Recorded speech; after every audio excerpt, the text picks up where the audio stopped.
নমস্কার, আমি তানিষ্কা সাহা। আজ স্বাধীনতা দিবস উপলক্ষে আমি একটা কবিতা বলব। কবিগুরু রবীন্দ্রনাথ ঠাকুরের জন্ম।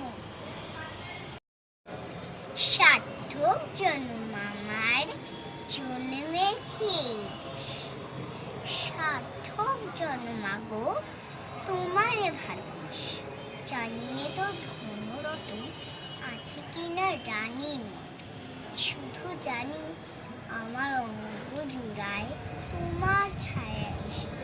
কোন মনেতে জানি রে ফুল গন্ধে এমন করে গগনে উঠে রে চাঁদ এমন হাসি হেসে। আখি গেলে তোমার আলো ওঠো আবার চোখ জোড়ায়, সেই আলোতে রয়র বেলে মধুময় নয়ন শেষে। সার্থক জন্ম আমার, জন্মেছি সার্থক জন্মাগো